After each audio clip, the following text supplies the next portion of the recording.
인간 복제. 인간 복제는 출생의 새로운 방법으로 볼 수 있다. 인간 복제는 출생의 새로운 방법으로 볼 수 있다. 1. 신의 고유 영역 문제.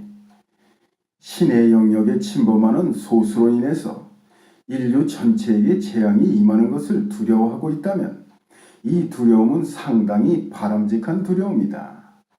어떤 이유로든 인간은 언제나 신의 진노를 두려워해야 하기 때문이다. 그러나 복제라는 행위와 관련한 생명윤리라는 특별한 주제에 관해서만 두려워하는 것에 대해서는 반대한다.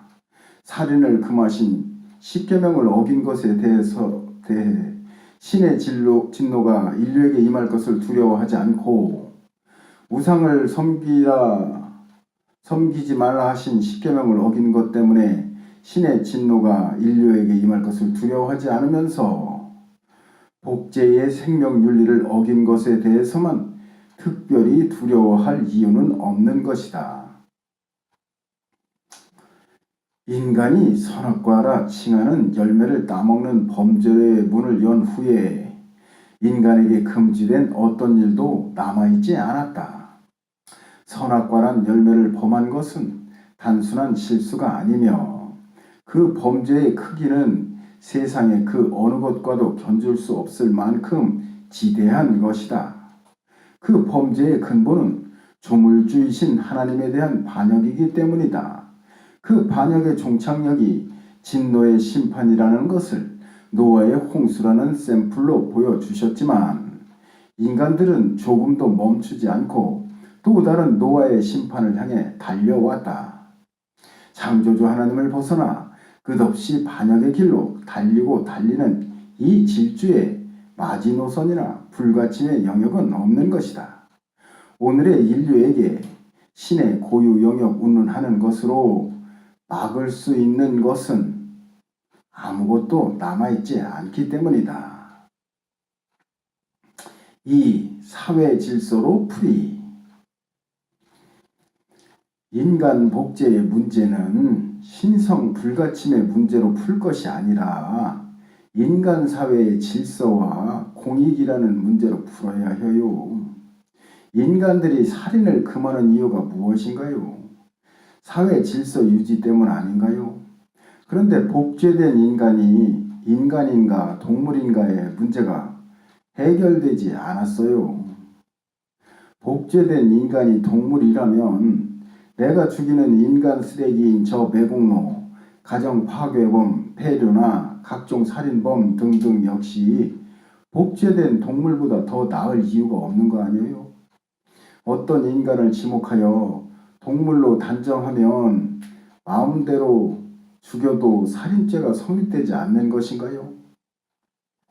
특정한 자격을 가진 사람만 인간을 죽일 수 있는 자격을 가졌다고 하더라도 아무런 죄도 없는 인간을 그의 탄생의 과정이 남들과 다르다는 이유 하나만으로 마음대로 죽인다면 우리 사회에 큰 혼동이 일어날 게 분명하지요.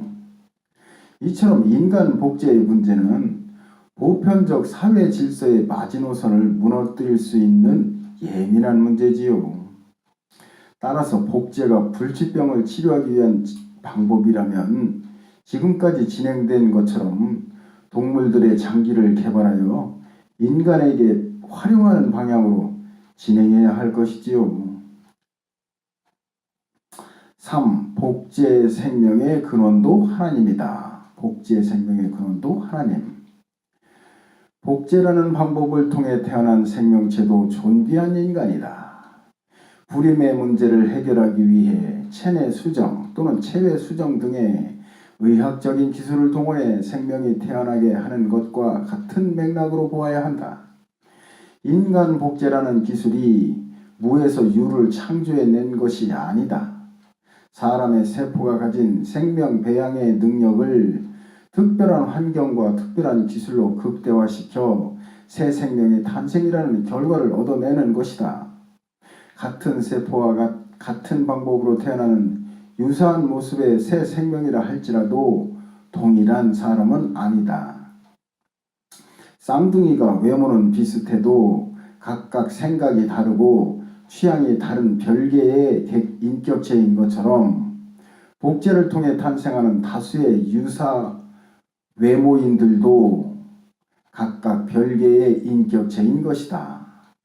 그들도 우리들처럼 창조주 하나님을 믿고 거듭남을 통해 구원받아야 하는 똑같은 사람들인 것이다.